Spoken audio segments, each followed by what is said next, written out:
Mes amis, vous reconnaissez le héros du jour. T'es devenu une vedette internationale maintenant avec ces news, Sébastien. Oh,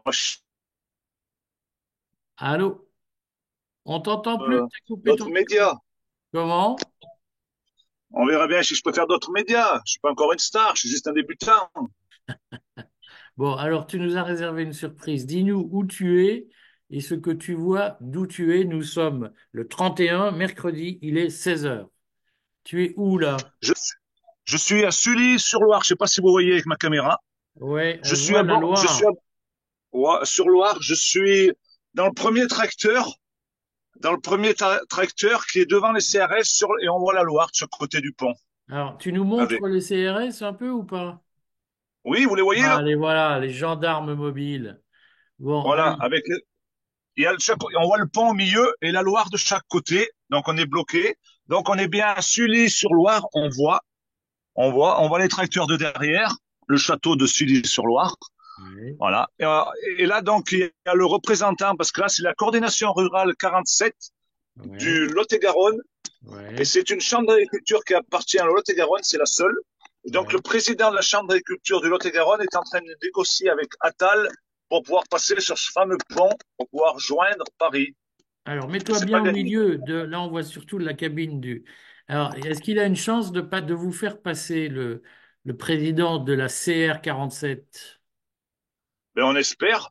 Et de toute façon, les tracteurs, le gasoil, les réservoirs sont pleins. On a de la viande, 300 kilos de viande pour manger des merguez. On a eu la bénédiction du curé au départ du département là-bas. Ah, Donc, c'était chez vous qui avait la bénédiction du curé, que tout le monde a vu d'ailleurs. ouais, voilà, c'était sur ce convoi que j'ai rejoint. Et hier, donc, j'avais fait une action sur Paris, donc j'ai rejoint ce convoi parce que ils sont pas achetés, eux, c'est pas la FNSEA, ils sont libres de leurs gestes et paroles. Alors, moi, ce qu'on me dit, c'est que la CR 47, comme on dit, donc la coordination rurale du Lot-et-Garonne, c'est des fous furieux, des enragés. Ils sont prêts à occuper Paris, à aller jusqu'au bout pour défendre leur bout de gras. Alors, tu confirmes, visiblement. Oui, non, ils sont pas fous, ils sont plus intelligents que les autres parce qu'ils ont compris que s'ils se bougeaient pas maintenant, ça serait trop tard dans 6 mois. Donc c'est sûr qu'ils vont défendre leur bout de gras jusque sur les Champs-Élysées, jusqu'à Matignon. Voilà, il faut gagner. Il n'y a pas d'autre solution. Il n'y a pas d'autre solution. Bon, alors, moi, ce qui m'étonne, c'est que, je vais te taquiner un peu, vous deviez être à Rungis lundi. Et là, on est mercredi, vous y êtes toujours pas. Qu'est-ce qui se passe? Eh ben, moi, j'y étais hier, il y avait du monde. Mais les tracteurs, le problème, c'est que depuis le début, eh ben, on leur a coupé, on les a freinés, ils ont dû passer par les champs, faire des déviations. Ils sont arrêtés depuis ce matin. Et un tracteur, c'est pas une voiture, c'est pas un avion. Il faut le temps d'y monter. Le problème, c'est quand vous êtes arrêté tous les 100 kilomètres, vous mettez trop de temps. Mais ils arriveront. Tôt ou tard, ils arriveront. Comment vous faites pour dormir sur le chemin? Puisque toi, t'es parti hier matin, c'est ça? Oui, moi, je suis parti dans la nuit à 3 heures du matin. Cette nuit. Donc, j'ai très peu dormi. Et là, cette nuit, on a dormi, on se débrouille. Il y a des habitants qui nous proposent, ou on dort dans les camions, dans les bétalières. C'est pas un problème. On est prêt à pas dormir d'ailleurs parce qu'on est tellement enragé d'essayer de nous sauver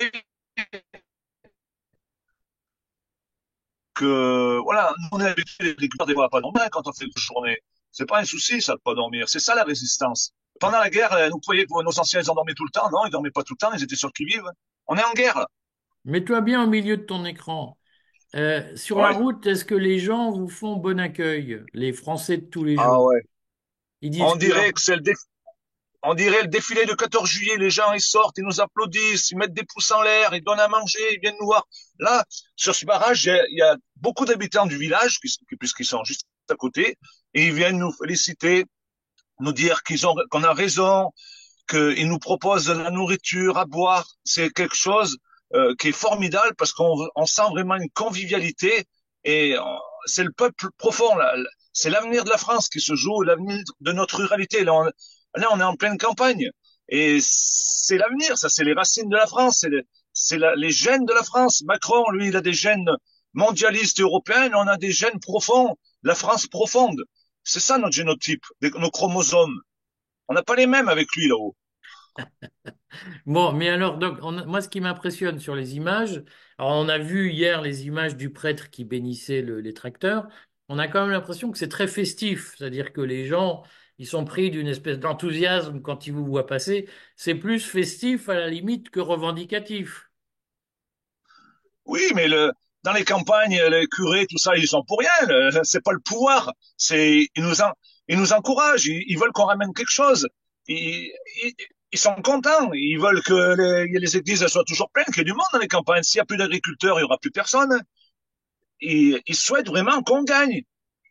On part à la guerre, là. On part avec le drapeau bleu, blanc, rouge. Je sais pas si vous avez vu. Regardez, là. Là, c'est le drapeau bleu, blanc, rouge. On Vous le le voit voyez? pas bien, Le on le drapeau voit blanc, pas rouge. bien. Et ils veulent qu'on ramène quelque chose. C'est là. Ah oui, Vous là, le je le voyez, vois. là? Là, on le voit. Il y a beaucoup de drapeaux bleu, blanc, rouge.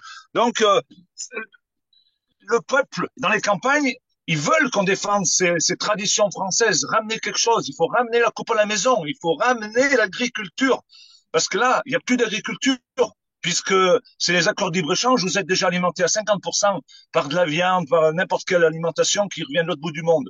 Mais, ou même européens, d'Ukraine, beaucoup de fruits qui viennent du Maroc. Non, on n'en veut plus, ça, on est assez grand pour vous faire à manger. Et ça, il faut ramener cette alimentation dans nos campagnes. On n'a pas d'autre solution. Sinon, le jour où il y aura une grosse crise, une guerre, eh bien, en, on sera plus en capacité de pouvoir vous nourrir. Vous comprenez? On n'est pas à l'abri d'un Covid, on n'est pas à l'abri, eh ben, je sais pas moi, d'un tremblement de terre, d'une éruption volcanique qui ait plus d'importation. On ne sait pas ce qui peut se passer. Tout est possible. Eh ben, il faut avoir de l'alimentation proche du lieu de consommation. Et c'est ça la meilleure écologie, produire au plus proche du lieu de consommation. Il faut arrêter de nous faire croire que nos vaches elles polluent quand on pollue. Certes, on pollue. N'importe quelle personne qui est sur Terre, en faisant caca et pipi, il pollue. Mais voilà, les accords de libre-échange, mais c'est la pollution multipliée par 1 million. Alors, on a quand même deux questions, deux sujets d'inquiétude. Le premier, c'est que moi, j'ai vu que les services de renseignement, qui t'espionnent d'ailleurs, disent que vous arrêtez la J'en fais. mobilisation samedi. Euh, Non. Est-ce que c'est vrai? C'est-à-dire, si vous arrivez à Rungis, est-ce que samedi, vous levez le camp? Moi, je lèverai le camp quand le gouvernement de Macron sera tombé, et là aussi ils sont d'accord avec moi, et qu'on sortira de l'Europe. Voilà. On n'a pas d'autre solution. Ils peuvent nous donner toutes les petites mesurettes. Pour faire tomber les accords de libre-échange, il faut sortir de l'Europe. Tous les plus grands économistes le disent. C'est pas moi qui l'ai inventé. Moi, je suis un simple paysan. Moi, j'écoute, je discute. On a le temps de discuter là toutes nos journées. Et on se rend compte que le nerf de la guerre, c'est l'Europe. On a été vendu parce on avait à 55% dit non. On nous a fait rentrer de force. Et ça a été vraiment un problème. Donc aujourd'hui, qu'est-ce qu'on veut faire? On veut nous faire signer des accords de libre-échange et c'est nous, les Français, les agriculteurs français, qu'on est les premiers à en subir les conséquences. Parce que qu'est-ce que c'est ces accords de libre-échange? C'est vendre des voitures Mercedes, Golf, allemande, Volkswagen, contre des importations de viande, contre des importations de toutes sortes. Donc, non, de toutes sortes. Tout est importé, des fruits, des légumes, de la viande, tout. Et ça, c'est pour faire vendre les voitures allemandes, parce que les Allemands, ils tiennent toutes les commissions à l'Europe. Donc, on va pas aller en guerre, on va pas recréer un conflit comme en 39. Il vaut mieux sortir de l'Europe que de partir en guerre. On en est là aujourd'hui. L'un Parce que n'exclut pas demain, il n'y a l'autre. plus d'agriculture. Il n'y a plus d'agriculture demain. C'est la Bon. guerre. Alors, deuxième sujet d'inquiétude. Là, si le patron de la CR 47, de la coordination rurale 47, n'obtient pas le droit, de la part du cabinet Attal, de vous faire passer la Loire à Sully, je redis que vous êtes à Sully-sur-Loire, et vous avez trois camionnettes de gendarmerie qui vous barrent le passage, qu'est-ce que vous faites? Parce qu'on a vu des barrages repoussés par les tracteurs, dépassés, contournés un peu partout. Là, la Loire, c'est une frontière plus compliquée. Vous faites quoi si les gendarmes ne bougent pas? On attendra qu'il bouge. On essaiera de passer. On passera plus tard quand la Loire elle va baisser, quand il va faire chaud. Je sais pas, moi. On passera. Tôt ou tard, on passera. Parce qu'en fait, c'est quoi là? Et c'est qui veut pas qu'on passe? C'est le gouvernement, mais c'est aussi la FNSEA. Parce qu'il y a un enjeu majeur.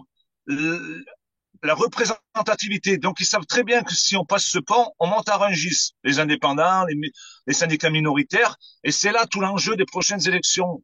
C'est ça le problème, c'est toujours une histoire politique. Donc ils veulent pas qu'il y ait un mouvement plus fort que eux qui approche l'Élysée. Eux jamais ils rentreront là-haut. Tant qu'on n'y va pas, ils iront pas. Ils iront si on y va, parce que leurs troupes voudront nous rejoindre. Parce qu'ils veulent arrêter d'être manipulés aussi, leurs troupes à la FNSEA. Mais pour le moment, les cols blancs, ils n'ont pas l'intention de rentrer dans Paris, parce que nous, on peut pas rentrer. Ils iront si on y va. Bon, Donc ils vont tout faire pour pas qu'on y aille. alors, j'aimerais bien qu'on se voit, j'aimerais bien venir à votre rencontre. Si je peux venir demain, j'essayerai.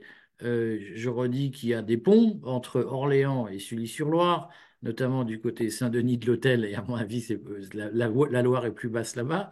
Est-ce que tu es confiant sur l'avenir du mouvement? Est-ce que tu sens que les tracteurs, les agriculteurs qui sont avec toi sont prêts à aller jusqu'au bout? Ah oui, ah oui, ah oui, ah oui. Ils sont prêts, ils sont chauds patates. Ils n'ont pas fait déjà 20 heures de route pour rien.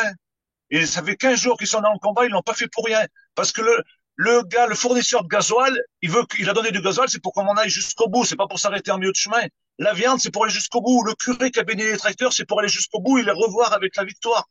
Voilà, c'est tout un enjeu. C'est tout, c'est la base qui est d'accord avec nous. C'est pas que l'agriculture, c'est la défense de la ruralité, des territoires, des petits commerces, c'est la France profonde qu'on défend à travers ce mouvement. C'est ça qu'il faut que vous compreniez. On va rien lâcher. Bon, C'est on le va. mouvement, Oui, vas-y. c'est, c'est le mouvement des patriotes contre la mondialisation. Moi, j'étais un Européen convaincu. Le souci, c'est que ça va trop loin. Il y a 3 semaines, on signe des accords avec la Nouvelle-Zélande. La semaine dernière, quasi signé avec le Chili. Et là, on est en train de remettre le Mercosur. Ça fait 7 ans qu'on en parle. Ils veulent absolument les signer avant les prochaines européennes. Ils savent bien pourquoi, parce qu'ils n'ont pas un certificat municipal pour eux. Mais on n'en veut pas du Mercosur. Mais le Mercosur, c'est l'assassinat total. 100 000 tonnes de viande de vache, de bovins, 100 000 tonnes de poulet, mais on peut fermer toutes nos fermes en France. C'est une question de survie. Moi, je m'adresse à Macron, à Attal, mais dégagez. Il faut absolument vite vous laisser votre place.